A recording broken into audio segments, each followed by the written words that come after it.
Hello दोस्तों, मेरा नाम Vishal Sonone Patil, customs and central excise inspector CGL 17। जैसे कि अभी आपको ज्योग्राफी का लेक्चर दिखने वाला है, लेकिन उसके पहले मैं जो बोलने वाला हूँ आपको वो अच्छे से समझ लो। ठीक है, आपको मैं मेरे नोट्स जो है वो मैं प्रोवाइड कर दूंगा, वहाँ पे फ़ोटोज़ रहेंगे, वो आपको मैं अच्छे से एक्सप्लेन कर दूंगा। ठीक है, टोटल अपने लगभग 40 लेक्चर्स रहेंगे, यानी सबसे बेस्ट कंटेंट और सबसे कम टाइम में आपको डिफरेंट विशाल यूट्यूब चैनल पे मिलने वाला है। इसीलिए पूरा का पूरा ज्योग्राफी अच्छे से होने वाला है। इसीलिए आपको वीडियो को क्या करना है, सब्सक्राइब करना है, और वहाँ पे जो बेल आइकन है ना, उसको प्रेस करके वहाँ पे जो ऑल आएगा ऑप्शन, उसको प्रेस करना है। क्यों? क्योंकि जब भी नया वीडियो आए ना, उसका नोटिफिकेशन आपको जाना चाहिए, इसलिए अपना वाला। ठीक है, तो आपका कोई भी क्लास मिस ना हो।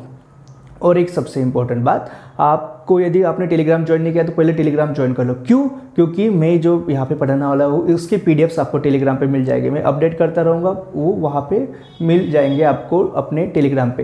तो @विशाल सर सेंट्रल एक्साइज सर्च कर लेना टेलीग्राम पे। दो ग्रुप्स मिलेंगे, दोनों अच्छे से ज्वाइन कर लो, कोई टेंशन वाली बात नहीं है। ठीक है, उसके बाद वीडियो को लाइक कमेंट शेयर तो ज़रूर किया करो। ठीक है, क्योंकि देखो यार, ऑफलाइन होता है ना तो मुझे पता चलता है ऑफलाइन में कि नहीं, कि यार बच्चे को समझ रहा है नहीं समझ रहा है स्टूडेंट को। ठीक है, लेकिन ऑनलाइन प्लेटफॉर्म में कहाँ से समझेगा? तो अपना कमेंट बॉक्स है, वहाँ से समझता है सारा कुछ, है ना। तो जितना आपका कमेंट अच्छा वहाँ पे आता है, उतना मेरा पॉजिटिविटी बढ़ता है, मुझे अच्छा आपको और कंटेंट देने का मन होता है ना। सिंपल सी बात है, जितना लाइक्स बढ़ता है उतना अच्छा रहता है ना। तो वहाँ पे लाइक कमेंट और ज़्यादा से ज़्यादा बच्चों के साथ शेयर करो, क्योंकि हम बेस्ट कंटेंट दे रहे हैं, आपको पता है। तो ज़्यादा से ज़्यादा बच्चे, आपके जो भी दोस्त हैं, उनके साथ इस वीडियो को शेयर कर दो। ठीक है, फिर और मेरा इंस्टा ID डिफरेंट विशाल, उस पर आप जाके, मैं हर संडे वहाँ पे शाम को 7 बजे लाया होता है, ये तो आपको पता ही है। ठीक है, फिर अच्छे से पढ़े करना। और सबसे इंपॉर्टेंट और एक बात, कि वीडियो को बिल्कुल भी डाउनलोड नहीं करना है। बिना डाउनलोड करके वीडियो देखो, क्योंकि यार तुम वीडियो डाउनलोड करके देखते हो तो वॉच टाइम नहीं आता, तो यूट्यूब को लगता है ये वीडियो कुछ भी काम करनी, तो सिंपल सी बात है, रिकमेंड भी नहीं करता। आपको उतना ही नेट जाने वाला है जहाँ जितना आप वीडियो डाउनलोड नहीं करते हुए ये करने वाले। ठीक है ना। और वीडियो जो डाउनलोड करते हैं ना, वो तो कभी भी वीडियो देखते ही नहीं है। ठीक है, सिर्फ डाउनलोड करके रखते हैं। इसीलिए वीडियो को अभी यूट्यूब पे ही देखा करो, आपका ज़्यादा फायदा है। प्लेलिस्ट अवेलेबल हो जाएगा पूरा का पूरा ज्योग्राफी का, आपका बहुत अच्छे से यहाँ पे ज्योग्राफी होने वाला है, पूरा का पूरा GS होने वाला है। 101% आपको 40+ मार्क्स मिलने वाले हैं GS में। ठीक है, फिर चले ज्योग्राफी स्टार्ट करते हैं। तो दोस्तों, जियोग्राफी में जियो एक शब्द है और ग्राफी एक अलग शब्द है। जियो मतलब क्या होता है? अर्थ यानी पृथ्वी, और ग्राफी क्या होता है? डिस्क्रिप्शन यानी वर्णन। तो ज्योग्राफी का डेफिनेशन सिंपल ये होता है कि जो डिस्क्रिप्शन ऑफ द अर्थ या पृथ्वी का वर्णन करना जो होता है, जो सब्जेक्ट करता है ये चीज़, उसी को ज्योग्राफी या भूगोल कहा जाएगा। यदि आपसे पूछा जाए कि भाई फादर कौन थे ज्योग्राफी के, तो सिंपल सा आंसर है इरेटोस्थेनस, यानी जनक कौन है भूगोल के? इरेटोस्थेनस। देखो, अभी हम पहले सिलेबस देख लेते हैं। ज्योग्राफी में हम क्या क्या पढ़ने वाले हैं। हमें वर्ल्ड ज्योग्राफी करना है, यानी विश्व का भूगोल पढ़ना है। हमें इंडियन ज्योग्राफी भी करना है, यानी हमें भारत का भी भूगोल अच्छे से पढ़ना है। और हमें इन्वायरमेंट भी पढ़ना है। ठीक है, अपने एग्जाम में ज़्यादा क्वेश्चंस इंडियन ज्योग्राफी से आते हैं, इसीलिए हम पहले इंडियन ज्योग्राफी स्टार्ट कर रहे हैं। तो अभी इंडियन ज्योग्राफी में हमें क्या क्या पढ़ेंगे, हम पूरा डिटेल में मैं पहले बता देता हूँ आपको। तो सबसे पहला हमारा चैप्टर रहेगा इंट्रोडक्शन ऑफ इंडिया, यानी भारत का परिचय। उसमें हम क्या करने वाले हैं? बाउंड्री बेस्ड यानी सीमा पर आधारित जो चीज़ें होती है वो देखेंगे, और डिस्प्यूट भी देखेंगे। बाउंड्री बेस्ड में क्या रहेगा, मतलब इंडिया के कौन कौन से कंट्री के साथ बाउंड्री है। ठीक है, और इंडिया के जो अलग अलग जो कंट्रीज़ है जिसके साथ बाउंड्री, उनके साथ कौन कौन से डिस्प्यूट है, ये सारा चीज़ हम बहुत ही डिटेल से एग्जाम पॉइंट ऑफ व्यू से यहाँ पे पढ़ने वाले हैं। देन हम सेकेंड चैप्टर देखेंगे फिजियोग्राफिक रीजन ऑफ इंडिया, यानी भारत के भौगोलिक भाग। तो देखो, उसमें हम क्या क्या पढ़ेंगे? फिजियोग्राफिक रीजन ऑफ इंडिया में हम माउंटेन पढ़ेंगे, यानी माउंटेन का अलग अलग माउंटेन का फॉर्मेशन कैसे हुआ, कौन से टाइप के माउंटेन्स है इंडिया में, और उन सारे माउंटेन को हम क्या क्या करेंगे? मैप पे देखेंगे। देखो, हम पूरा का पूरा ज्योग्राफी नहीं क्या मैप से पढ़ने वाले हैं। इससे क्या होगा? हमारा विजुअलाइजेशन बहुत ही अच्छे से होगा, और हम बहुत ही आसानी से ज्योग्राफी पढ़ लेंगे। तो हम पूरा देखेंगे कि कौन कौन से इंपॉर्टेंट माउंटेन्स कौन कौन से स्टेट में है, कहाँ पे, ये सब हम मैप पे देख लेंगे, तो हमें बहुत आसानी हो जाएगी चीज़ें को याद रखने के लिए, और पूरा का पूरा एग्जाम पॉइंट ऑफ व्यू से पढ़ लेंगे। देन हम प्लेट्यू पढ़ लेंगे, यानी पठार पढ़ लेंगे। देन हम आइलैंड्स पढ़ लेंगे, यानी द्वीप पढ़ लेंगे। यानी आइलैंड आपको पता है बे ऑफ बंगाल में है, अरेबियन सी में भी आइलैंड है, ये सारी चीज़ें हम पढ़ लेंगे, ठीक है। देन हम प्लेन्स और डेजर्ट्स है ना, प्लेन्स और डेजर्ट को भी हम अच्छे से पढ़ लेंगे। फिजियोग्राफिक रीजन ऑफ इंडिया यानी भारत के भौगोलिक भाग में इतना हम अच्छे से पढ़ लेंगे। और बायलिंगुअल लैंग्वेज में यानी हिंदी और इंग्लिश दोनों में अपना कंटेंट रहेगा, टेंशन मत लो। देन हम थर्ड चैप्टर देखेंगे ड्रेनेज पैटर्न ऑफ इंडिया यानी अपवाह तंत्र, यानी इंडिया में रिवर्स के बारे में, और जो भी रिवर्स है मतलब अलग अलग रिवर्स, उनका ओरिजिन, वो कहाँ कहाँ से बह रही है ना। एग्जाम में जैसे कि उस पर किस टाइप के क्वेश्चन आएंगे, ये सारा चीज़ हम रिवर के बारे में देख लेंगे। फिर वो सारे पर्टिकुलर रिवर पे जो जो इंपॉर्टेंट डैम है, बैरेजेस है, उनके बारे में हम पढ़ लेंगे, ठीक है। तो हमारे एग्जाम के पॉइंट ऑफ व्यू से एकदम अच्छे से पढ़ाई हो जाएगा। देन हम क्लाइमेट ऑफ इंडिया है ना, अलग अलग रेनफॉल वगैरह सारा चीज़ हम क्लाइमेट से रिलेटेड इंडिया का पढ़ लेंगे। देन हम इंडिया का सॉइल के बारे में पढ़ लेंगे, यानी भारत की मिट्टी के बारे में पढ़ लेंगे। अलग अलग जो टाइप की मिट्टी होती है इंडिया में, वो कौन कौन सी होती है, कहाँ कौन से रीजन में कौन सी मिट्टी ज़्यादा पाई जाती है, ये सारी चीज़ हम सॉइल ऑफ इंडिया में पढ़ लेंगे। देन हम एग्रीकल्चर में भी बहुत ही अच्छे से पढ़ लेंगे, क्रॉप्स के बारे में पढ़ लेंगे। एग्रीकल्चर में इंडिया में अभी क्या क्या प्रॉब्लम है, कौन सी जगह पे कौन सी क्रॉप अच्छी होती है, क्या होता है, ये सारा डिटेल में हम पढ़ लेंगे एग्रीकल्चर में। देन हम वेजिटेरियन यानी वनस्पति पढ़ लेंगे। देन हम ट्रांसपोर्ट भी पढ़ लेंगे, ट्रांसपोर्ट यानी परिवहन, उसमें हम रेलवे, एयरपोर्ट, नेशनल हाईवे, सी पोर्ट है ना, ये सारी चीज़ें एग्जाम पॉइंट ऑफ व्यू से एकदम बढ़िया लेवल से हम इसमें कवर कर लेंगे। देन हम सेंसस भी देखेंगे यानी पॉपुलेशन, और अलग अलग जो ट्राइब्स है इंडिया में उसके बारे में देखेंगे, कौन सी ट्राइब्स कहाँ पे पाई जाती है, ये सारी चीज़ें हम देख लेंगे। देन हम मिनरल्स वगैरह ऐसे ये देख लेंगे, ठीक है। ये हम देख लेंगे इसमें किसमें, अपना इंडिया का जो भूगोल है ना, उसमें देख लेंगे। ये इसके सिवा भी यदि हमें कुछ पॉइंट यदि एक्स्ट्रा करना है तो वो भी कर लेंगे, ठीक है। यानी एग्जाम पॉइंट ऑफ व्यू से हम पूरा का पूरा सिलेबस एकदम अच्छे से कर लेंगे, हमें कोई भी नहीं हरा सकता। इस टाइप से हम पूरा का पूरा कंटेंट एकदम कम टाइम में कर लेंगे, ठीक है। उसके बाद हम इन्वायरमेंट पे जाएंगे। इन्वायरमेंट में हम कन्वेंशन जो अलग अलग होते हैं, समिट होते हैं यानी समझौते सम्मेलन होते हैं, इंपॉर्टेंट जो होते हैं एग्जाम पॉइंट ऑफ व्यू उसको देख लेंगे। इकोलॉजी में हम food chain, food web, pyramid, biodiversity के बारे में देख लेंगे। देन हम पोल्यूशन देख लेंगे, अलग अलग जैसे air pollution, sound pollution, water pollution को देख लेंगे। फिर हम अलग अलग वाइल्ड लाइफ सेंचुरीज जो होती है, नेशनल पार्क जो होते हैं, वेटलैंड यानी आर्द्रभूमि जो होती है, बायोस्फीयर होती है, सारी की सारी चीज़ों को हम करने वाले हैं, यानी इंडियन ज्योग्राफी में और अपना इन्वायरमेंट में ये करने वाले हैं। वैसे ही वर्ल्ड ज्योग्राफी में भी पूरा, जब मैं वर्ल्ड ज्योग्राफी स्टार्ट कर दूंगा तो मैं वर्ल्ड ज्योग्राफी के बारे में भी पूरा सिलेबस बता दूंगा। तो इतना सारा हम अच्छे से और एकदम कम टाइम में करने वाले, इसकी वजह से क्या होगा, हमारा बहुत ही अच्छा से पढ़ाई हो जाएगा और एकदम हम 40+ स्कोर तो करने ही वाले हैं जीएस सेक्शन में, ठीक है। आपने यदि अपने यूट्यूब चैनल को सब्सक्राइब नहीं किया होगा तो प्लीज़ सब्सक्राइब कर लो, और वहाँ पे जो बेल आइकन है उसको दबा दो, और वहाँ पे जो ऑल ऑप्शन रहेगा, बेल आइकन को प्रेस करने के बाद जो ऑल ऑप्शन रहेगा उसको ये कर लेना, प्रेस कर लेना, क्योंकि फिर जो भी अपना नया वीडियो आए उसका आपके पास नोटिफिकेशन जाएगा और आपका कोई भी वीडियो मिस नहीं होगा, ठीक है। देन अभी हम स्टार्ट करते हैं एन इंट्रोडक्शन ऑफ इंडिया यानी भारत का परिचय, ठीक है। और इसका हम अलग से प्लेलिस्ट बनाने वाले हैं अपने डिफरेंट विशाल यूट्यूब चैनल पे, अपना ज्योग्राफी का एक प्लेलिस्ट रहेगा, तो आपको बहुत ही आसानी होने वाली है अपना कंटेंट पढ़ने में, ठीक है। देखो अभी इंट्रोडक्शन ऑफ इंडिया में क्या हम पहले सबसे पहले देख लेंगे कि भाई इंडिया का लोकेशन क्या है, यानी भारत की स्थिति क्या है। तो लोकेशन ऑफ इंडिया को समझने के पहले हमें थोड़ी सी कुछ चीज़ें थोड़ी सी समझनी पड़ेंगी, उसको पहले समझ लेते हैं, फिर मैं आपको लोकेशन ऑफ इंडिया बता दूंगा, ठीक है। तो सबसे पहले थोड़ा बेसिक से जाते हैं। तो भाई ग्लोब क्या होता है, ग्लोब होता है जो मॉडल ऑफ अर्थ यानी पृथ्वी का प्रारूप जो होता है उसको ग्लोब कहा जाता है। जैसे आपने कभी स्कूल में देखा होगा, आपके प्रिंसिपल जो होते हैं उनके जो टेबल होते हैं ना, वहाँ पे हमेशा एक ग्लोब होता है, ठीक है ना। यानी पृथ्वी मतलब आप तो पृथ्वी को आपने तो देखा नहीं है ऐसे डायरेक्ट, है ना, लेकिन आपने जो पृथ्वी का जो ग्लोब देखा होगा कहीं पे भी, उससे आपको समझ में आता है कि ये पृथ्वी है। उस ग्लोब पे क्या होता है, इंडिया आपको दिखता है, अमेरिका दिखता है, रशिया दिखता है, चाइना दिखता है, आपको पता चल जाता है अच्छा इंडिया के हिसाब से अमेरिका यहाँ पे है, रशिया यहाँ पे, अफगानिस्तान यहाँ पे। ग्लोब के इस ग्लोब के ऊपर यदि आप चेक करते हो तो आपको समझ में आ जाता है, ठीक है। तो ये ग्लोब जो होता है उस पर क्या है, आर्टिफिशियल लाइन लेकर ड्रॉ की जाती है, यानी कृत्रिम जो रेखाएं होती है उसको खींची जाती है, ठीक है। दो टाइप की लाइंस खींची जाती है ग्लोब के ऊपर, एक होती है हॉरिजॉन्टल लाइन, एक होती है वर्टिकल लाइन। जो हॉरिजॉन्टल लाइन होती है ना उसको क्षैतिज रेखाएं कहा जाता है, हॉरिजॉन्टल लाइन को इंग्लिश में क्षैतिज रेखाएं कहा जाता है, वर्टिकल लाइन में ऊर्ध्वाधर रेखाएं कहा जाता है, वर्टिकल लाइन को हिंदी में। एक्चुअली जो हॉरिजॉन्टल लाइंस जो हम ड्रॉ करते हैं ग्लोब के ऊपर उसको क्या लैटिट्यूड भी कहा जाता है। ये वर्ड आपको याद रखना है। हॉरिजॉन्टल लाइंस जो ग्लोब पे ड्रॉ करते हैं ना हम, उसको लैटिट्यूड कहा जाता है और हिंदी में अक्षांश कहा जाएगा। और जो वर्टिकल लाइंस होती है उसको इंग्लिश में क्या लॉन्जिट्यूड कहा जाएगा। तो ये आपको याद रखना है, वर्टिकल लाइन को लॉन्जिट्यूड कहा जाएगा और हॉरिजॉन्टल लाइन को लैटिट्यूड कहा जाता है।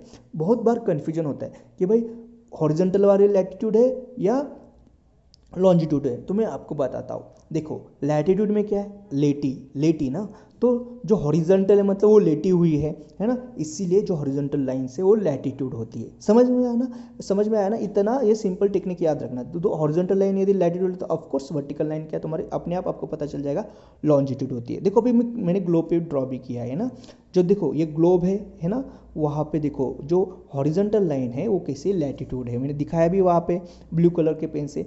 और जो वर्टिकल लाइन से है ना ब्लैक कलर के पेन से वो कैसे लॉन्जिट्यूड है। ठीक है, ये 2 सेंटीमीटर इंटू 4 सेंटीमीटर ये जो है इसको थोड़ा देर के लिए तुम भूल जाओ, इसको टेंशन मत लो। ठीक है, अभी लैटिट्यूड और लॉन्जिट्यूड के बारे में हम दूसरे चैप्टर में बाद में डिटेल में पढ़ेंगे, लेकिन मुझे सिर्फ यहाँ पे लोकेशन बताना है आपको इंडिया का। इस हिसाब से मैं थोड़ा बहुत आपको लैटिट्यूड लॉन्जिट्यूड का आपको मैं क्या कर रहा हूँ यहाँ पे एक्सप्लेन कर रहा हूँ। ठीक है, क्योंकि मुझे सिर्फ लोकेशन ऑफ इंडिया आपको बताना है। इसलिए देखो लैटिट्यूड जो होते हैं क्या है, लैटिट्यूड क्या होते हैं, ऑफकोर्स हॉरिजॉन्टल लाइन होती है ना। तो जो लैटिट्यूड होते हैं ना वो जो तुम्हारा ग्लोब होता है उसको नॉर्दर्न हेमिस्फीयर और साउदर्न हेमिस्फीयर में डिवाइड करते हैं। देखो जैसे एक सबसे बड़ी वाली जो लैटिट्यूड होती है, सबसे बड़ी वाली जो लैटिट्यूड होती है ना तुम्हारी, वो कौन सी होती है, इक्वेटर होती है। ठीक है, तो इक्वेटर के नॉर्थ साइड में जो भी पार्ट रहेगा, इक्वेटर के नॉर्थ साइड में जो भी पार्ट रहेगा ना उसको नॉर्दर्न हेमिस्फीयर कहा जाएगा। ठीक है, यानी यदि आपने ग्लोब देखा, ठीक है, यदि ग्लोब एक हॉरिजॉन्टल आपने ऐसी लाइन इमेजिनरी कर ली है जो तुम्हारे ग्लोब को दो इक्वल पार्ट में डिवाइड कर रही है ना, एक हॉरिजॉन्टल ऐसी लाइन आपने इमेजिन कर लेना। जो एक्चुअली जो हॉरिजॉन्टल लाइन होती है ना ये लैटिट्यूड वाली, ये हमेशा सरफेस के ऊपर से होती है, ये हमेशा सरफेस के ऊपर से होती है। ठीक है, ये बिल्कुल भी तुम्हारे सेंटर से ड्रॉ नहीं करते हैं, सर्कल से सेंटर से कभी भी लैटिट्यूड ड्रॉ नहीं करते हैं, ये सरफेस के ऊपर से होती है। ठीक है, तो जो लैटिट्यूड होती है तुम्हारे ग्लोब को मतलब 2 इक्वल पार्ट्स में यदि डिवाइड करती है, हॉरिजॉन्टल जो लाइन है तुम्हारे ग्लोब को 2 इक्वल पार्ट्स में डिवाइड करती है। ठीक है, तो वो वाली जो लाइन है जो तुम्हारे ग्लोब को 2 इक्वल पार्ट्स में डिवाइड करती है, वो वाली लाइन कौन सी होती है, इक्वेटर लाइन होती है। वो सबसे बड़ी क्या होती है, लैटिट्यूड होती है। उसको 0 डिग्री भी कहा जाता है, इक्वेटर भी कहा जाता है। ठीक है, और उसको क्या भूमध्य रेखा, विषुववृत्त रेखा भी कहा जाता है। नेक्स्ट पेज में मैं दिखाऊंगा, टेंशन मत लो। ठीक है, तो ये जो लैटिट्यूड होती है ये लैटिट्यूड से मुझे मतलब हमें पता चलता है नॉर्दर्न हेमिस्फीयर और साउदर्न हेमिस्फीयर के बारे में पता चलता है, यानी उत्तरी गोलार्ध यानी दक्षिण गोलार्ध के बारे में हमें पता चलता है।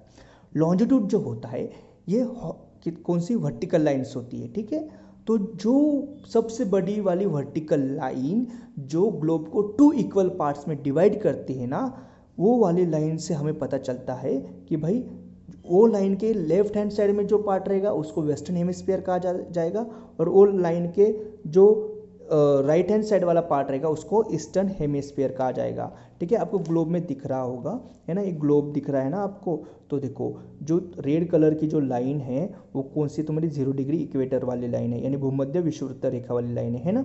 और जो तुम्हारी ब्लैक कलर की जो हॉरिजॉन्टल लाइन है वो तुम्हारा लॉन्जिट्यूड है, सबसे बड़ी वाली लॉन्जिट्यूड। ठीक है, तो रेड कलर के लाइन के ऊपर वाला पार्ट जो रहेगा वो पूरा का पूरा कौन सा रहेगा, नॉर्दर्न हेमिस्फीयर रहेगा। रेड कलर के नीचे वाला जो भी पार्ट रहेगा वो कौन सा रहेगा, साउदर्न हेमिस्फीयर रहेगा। जो ब्लैक कलर की जो हॉरिजॉन्टल लाइन है उसकी जो राइट हैंड साइड वाला जो पार्ट है वो ईस्टर्न हेमिस्फीयर रहेगा। और तुम्हारा जो ब्लैक कलर का जो लाइन है उसके लेफ्ट हैंड साइड वाला पार्ट कौन सा रहेगा, वेस्टर्न हेमिस्फीयर रहेगा। मुझे लगता है आपको ये समझ में आ गया होगा।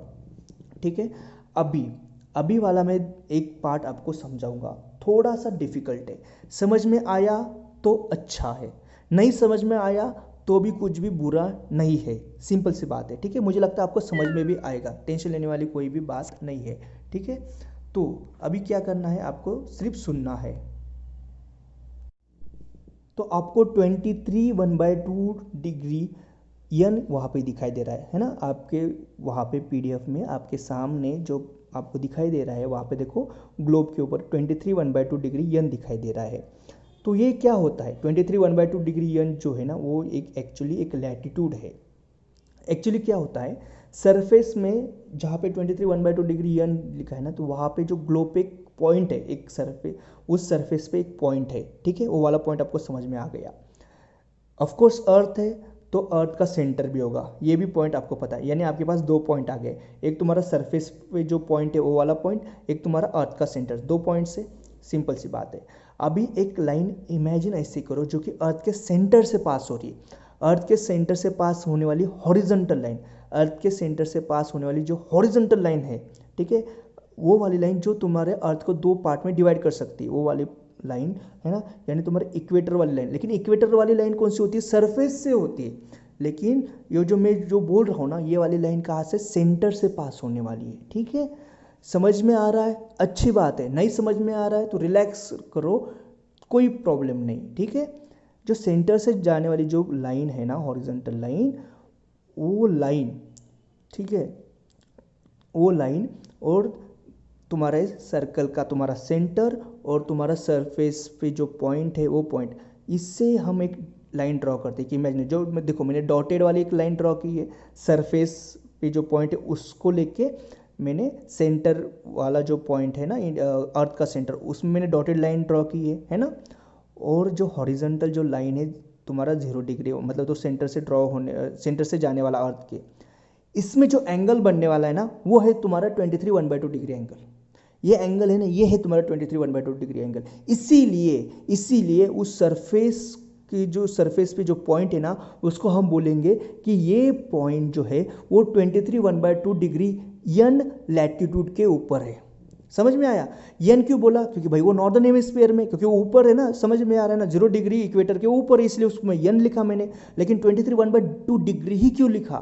क्योंकि वो जो लाइन है, डॉटेड वाली लाइन, वो तुम्हारे जो लाइन जो तुम्हारे सेंटर से पास हो रही है ना, और वो तुम्हारे ग्लोब को 2 इक्वल पार्ट्स में डिवाइड कर रही है, हॉरिजॉन्टल वाली वो लाइन और वो डॉटेड लाइन का बीच का जो एंगल है वो 23 1/2 डिग्री हो रहा है, इसीलिए उसको 23 1/2 डिग्री हमने बोला है।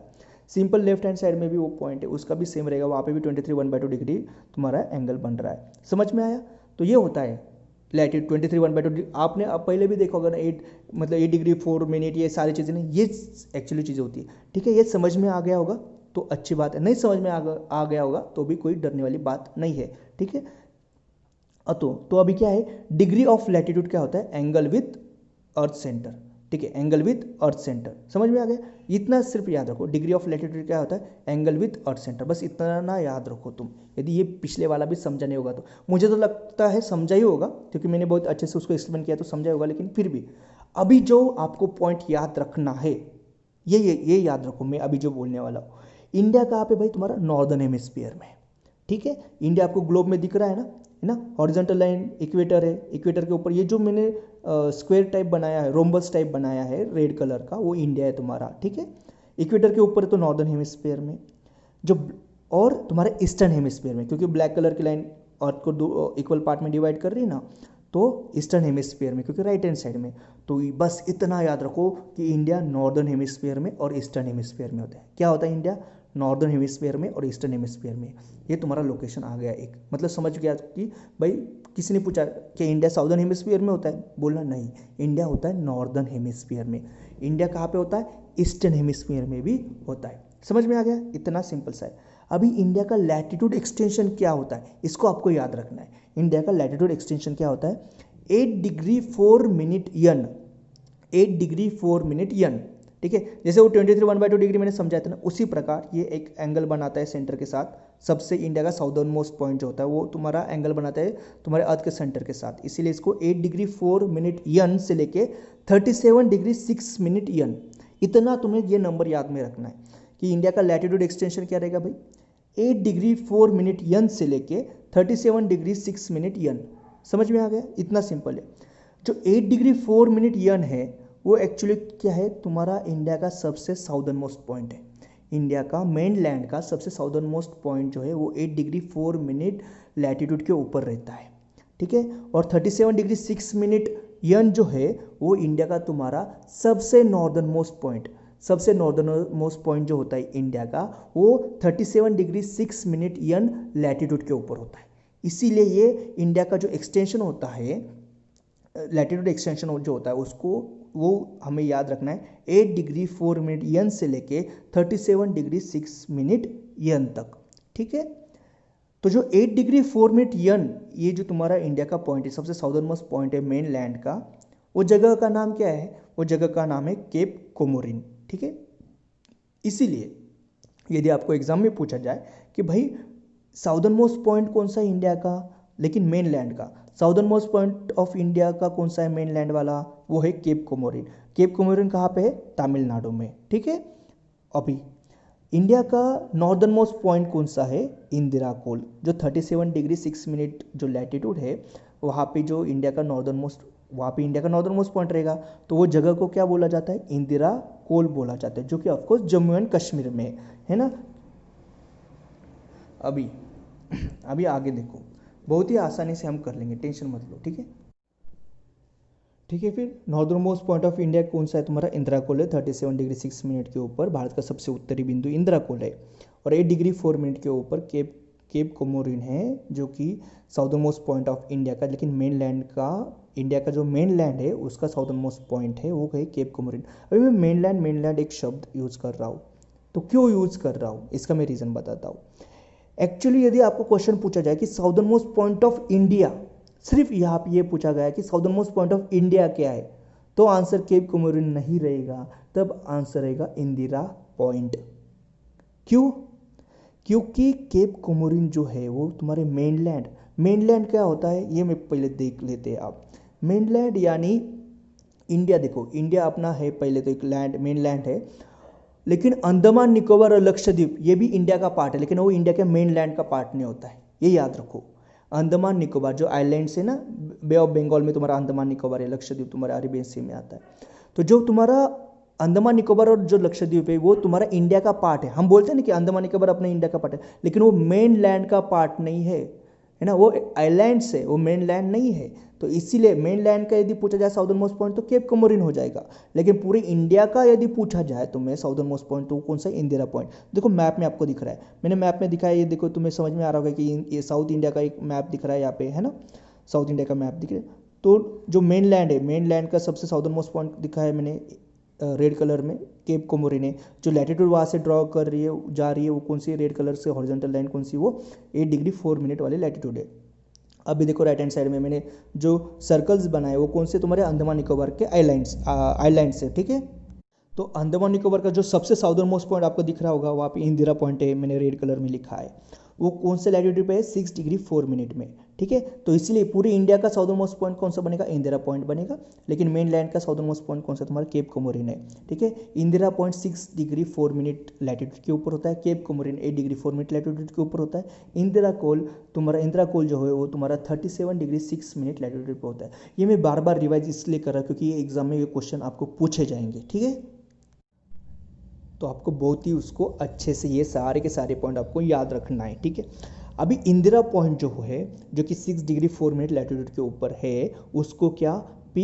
पिग्मेलिया भी बोला जाता है, उसको पार्सेन भी बोला जाएगा, उसको लाहिचिंग भी बोला जाता है, ठीक है। इंदिरा पॉइंट जो है उसको और 3 नाम है, कौन कौन से? पिग्मेलिया, पार्सेन और लाहिचिंग, ये आपको नाम याद रखने हैं। इंदिरा पॉइंट कहाँ पे? अंडमान और निकोबार में है इंदिरा पॉइंट, लेकिन उसमें भी यदि डिटेल में पूछा जाए तो अंडमान निकोबार एक बहुत बड़ा पार्ट है, उसमें भी ग्रेट निकोबार में आता है तुम्हारा इंदिरा पॉइंट, ठीक है। ग्रेट निकोबार में आता है इंदिरा पॉइंट, ठीक है। तो आपको ये भी समझ में आ गया कि इंदिरा पॉइंट कहाँ पे होता है? ग्रेट निकोबार में होता है। अभी तुम्हारा लैटिट्यूड एक्सटेंशन तो हो गया, अभी लॉन्जिट्यूड एक्सटेंशन हम देख लेते हैं। इंडिया का लॉन्जिट्यूड एक्सटेंशन जो है वो है 68 डिग्री 7 मिनट ई से लेकर 97 डिग्री 25 मिनट ई, ठीक है। ये तुम्हें ये जो नंबर है इसको याद रखना है।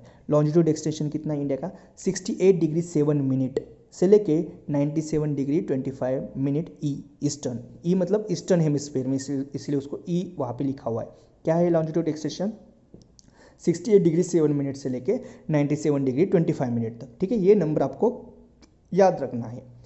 जो जो वेस्टर्न मोस्ट पॉइंट जो रहेगा इंडिया का वो है तुम्हारा गुहार मोती को गोरमाला भी कहा जाता है। गुहार मोती जो कि 68 डिग्री 7 मिनट लॉन्जिट्यूड के ऊपर जो तुम्हारा सबसे वेस्टर्न मोस्ट पॉइंट है इंडिया का, वो कौन सा है तुम्हारा गुहार मोती, गोरमाला भी कहा जाता है उसको, वो है गुजरात में। ठीक है। और जो 97 डिग्री 25 मिनट लॉन्जिट्यूड पे इंडिया का जो कि ईस्टर्न मोस्ट पॉइंट है इंडिया का, वो कौन सा है किबिथू, किबिथू जो कि है अरुणाचल प्रदेश में। ठीक है, ये आपको याद रखना है। वेस्टर्न मोस्ट पॉइंट कौन सा इंडिया का गुहार मोती है जो कि गुजरात में है, और ईस्टर्न मोस्ट पॉइंट है इंडिया का किबिथू जो कि अरुणाचल प्रदेश में। अभी मैंने यहाँ पे फिर से एक रोम्बस निकाला है आपको समझाने के लिए। ठीक है, तो 8 डिग्री 4 मिनट सबसे नीचे वाला पॉइंट मेन लैंड का, सबसे ऊपर वाला पॉइंट 37 डिग्री 6 मिनट ईयन है ना। सबसे ये लेफ्ट हैंड साइड में वाला जो तुम्हें पॉइंट दिख रहा है वो कौन सा है तुम्हारा सबसे वेस्टर्न मोस्ट पॉइंट है इंडिया का 68 डिग्री 7 मिनट ई यानी ठीक है। और फिर जो सबसे राइट हैंड मोस्ट पॉइंट है उस रोम्बस का वो है 97 डिग्री 25 मिनट ई। ठीक है, तो आपको ये सारे पॉइंट वहाँ पे दिख रहे हैं, है ना। अभी और एक इम्पॉर्टेंट पॉइंट, यदि हमने सबसे नॉर्दर्न मोस्ट पॉइंट जो है 37 डिग्री 6 मिनट ईयंस जो है सबसे northern most point Indira point, और जो तुम्हारा सबसे साउदर्न मोस्ट पॉइंट है मेन लैंड का 8 डिग्री 4 मिनट ईयन जहाँ पे तुम्हारा केप कोमोरिन है, यदि ये पूरा हमने स्ट्रेट लाइन से यदि हमने दोनों को पॉइंट को यदि जोड़ दिया जाए तो वो जो लेंथ है वो कितना है 3214 किलोमीटर। ठीक है, यानी आपको यदि एग्जाम में ये क्वेश्चन पूछा जाए कि भाई नॉर्थ साउथ एक्सटेंशन कितना है इंडिया का, लेंथ में कितना लेंथ है भाई नॉर्थ से लेके साउथ तक इंडिया का टोटल कितना लेंथ है पूरा का पूरा, वो है तुम्हारा 3214 किलोमीटर। सेम उसी तरह जो इंडिया का वेस्टर्न मोस्ट पॉइंट है और जो इंडिया का ईस्टर्न मोस्ट पॉइंट है, ये दोनों पॉइंट के यदि हम जोड़ दिया जाए एक स्ट्रेट लाइन से तो वो डिस्टेंस आता है तुम्हारा 2933 किलोमीटर। यानी ईस्ट वेस्ट एक्सटेंशन इंडिया का लेंथ के हिसाब से है 2933 किलोमीटर। और मैं ये बोलूँगा कि जो भी नंबर्स है ना आपके रीजनल लैंग्वेज में याद किया करो, अच्छे से याद आ जाएंगे, या आपको जो भी कंफर्टेबल लगे नंबर। अभी देखो आपको इंडिया का मैप दिख रहा है ना। देखो वहाँ पे गुहार मोती भी आपको दिख रहा है, मैंने पेंसिल से ड्रॉ किया है ना मैप। गुहार मोती आपको दिख रहा है सबसे वेस्टर्न मोस्ट पॉइंट, वो गुजरात में दिख रहा होगा आपको, है ना। इंदिरा कोल आपको ऊपर दिख रहा है जम्मू एंड कश्मीर में, पेंसिल में लिखा है मैंने। किबिथू भी आपको दिख रहा है अरुणाचल प्रदेश में, पेंसिल में राइट हैंड साइड में पेंसिल में। सबसे नीचे केप कोमोरिन दिख रहा है मेन लैंड का सबसे आपको निचला वाला पार्ट, है ना। और आपका अंडमान निकोबार भी वो सर्कल जो अंडमान निकोबार वाले है ना, और सबसे उस अंडमान निकोबार के सबसे निचला वाला जो सर्कल है वहाँ पे इंदिरा पॉइंट भी आपको दिख रहा है। तो आपको एक मैप में भी समझ में आ गया कि ये चीज़ें कहाँ कहाँ पे है। अभी जो अपना इंडिया है, इंडिया के देखो आजू बाजू में पाकिस्तान भी है ना। ऊपर देखो अफगानिस्तान में, मैंने नहीं क्या रेड कलर में ये सारे ड्रॉ लिखे हुए, वहाँ पे पाकिस्तान है, अफगानिस्तान है। इधर देखो तुम राइट हैंड साइड में चाइना भी है, फिर नेपाल भी है, देन भूटान भी है ना। देन तुम्हारा इधर म्यांमार भी तुम्हें दिख रहा है, ये देखो बांग्लादेश भी दिख रहा है, और ये मालदीव, ये अरेबियन सी के यहाँ पे मालदीव है, और एसएल यानी श्रीलंका। इतने अपने आजू बाजू में कंट्रीज़ है।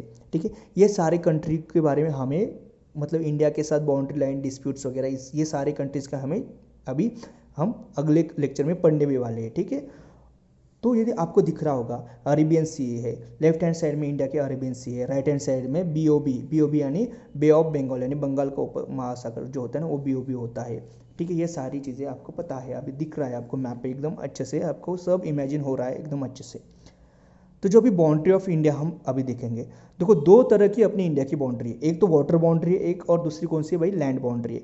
वाटर बाउंड्री यानी जलीय सीमा और लैंड बाउंड्री यानी स्थलीय सीमा।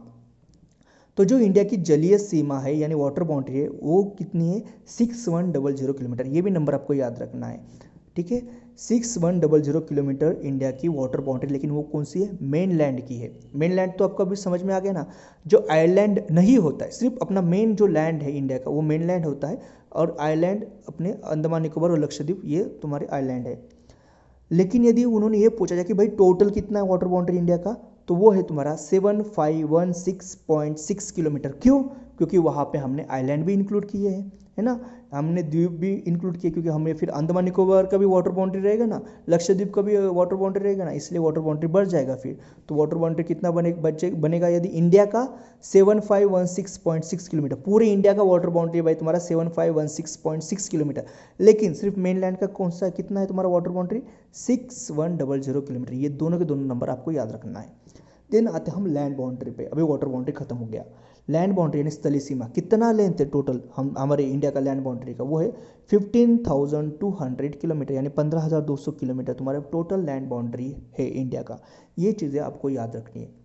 मुझे लगता है आपको ये सारी चीज़ें अच्छे से समझ में आ गई होगी, है ना। इसको बहुत अच्छे से आप देख लो, बहुत मैंने उसको रिवाइज भी किया वहाँ पे, तो मुझे लगता है आपको सारी चीज़ें अभी याद भी रही होगी। इसको ऐसे ही रिवाइज करना है, ठीक है। कल हम ये सारे पाकिस्तान, अफगानिस्तान, चाइना, सारे नेपाल, भूटान, म्यांमार, बांग्लादेश, मालदीव्स, ये सारे कंट्रीज़ की जो बाउंड्री लाइन होती है सारी चीज़ें हम देख लेंगे अपने एग्जाम पॉइंट ऑफ व्यू से, और कोई डिस्प्यूट्स है उनके साथ वो भी देख लेंगे एग्जाम पॉइंट ऑफ व्यू से। तो आपका बहुत ही अच्छे से ज्योग्राफी हो जाएगा, ठीक है। तो मुझे बिल्कुल कमेंट बॉक्स में आपको बताना है कि आपको ज्योग्राफी कैसा लगा, आपको मुझे, है ना, बताना है। लाइक कमेंट शेयर प्लीज़ किया करो, है ना। और वीडियो को बिल्कुल भी डाउनलोड करके नहीं देखना है, उससे वॉच टाइम अपना कम होता है। हम इतना मेहनत करते हैं यदि, लेकिन आप वीडियो को डाउनलोड करके देखोगे तो पूरा का पूरा मेहनत ज़ीरो हो जाता है। इसलिए देखो, सेम ही डेटा लगने वाला है, डाउनलोड करके देखो या यूट्यूब पे देखो, सेम ही लगने वाला है ना, है ना। इसलिए रिक्वेस्ट है, प्लीज़ वीडियो को डाउनलोड करके मत देखो, ठीक है। मैं आपके लिए इतना मेहनत कर रहा हूँ, तो ये छोटी छोटी चीज़ें मैं आपसे सिर्फ मांग रहा हूँ कि फिर सिर्फ एक कमेंट कर दिया करो कि कैसा लगा, क्या लगा आपका, अपने को ये मुझे, मतलब मुझे उससे पता चलता है कि मुझे क्या करना चाहिए, ठीक है। क्योंकि ऑफलाइन क्लास में मैं होता था तो मैं मतलब समझ में आता था कि बच्चे को मतलब समझ में आ रहा है नहीं समझ में आ रहा है, लेकिन ऑनलाइन क्लास में सिर्फ अपना कमेंट बॉक्स है, उसी से मुझे समझेगा कि आपको मेरा लेक्चर कैसा लग रहा है। और लाइक्स जितने ज़्यादा रहेंगे उतना मुझे पॉजिटिविटी आती है, जितने अच्छे कमेंट्स आते हैं उतना मुझे पॉजिटिविटी आती है, और जितना आप दूसरे बच्चों के साथ शेयर करते उतना ही अच्छा होता है, जितना सब्सक्राइबर बढ़ता है उतना ही मुझे भी अच्छा लगता है। तो ये सारी चीज़ें आप किया करो, क्योंकि ये चीज़ें सारी चीज़ें आप कर सकते हो बहुत ही आसानी से। मैं आपको बहुत 100% पढ़ाऊँगा। आपका ज्योग्राफी पूरे इंडिया में सबसे बेस्ट आपका ज्योग्राफी में करा के दूंगा एग्जाम पॉइंट ऑफ व्यू से, बिल्कुल भी टेंशन लेने की ज़रूरत नहीं, बहुत ही आसान टॉपिक है, ठीक है। फिर थैंक यू सो मच।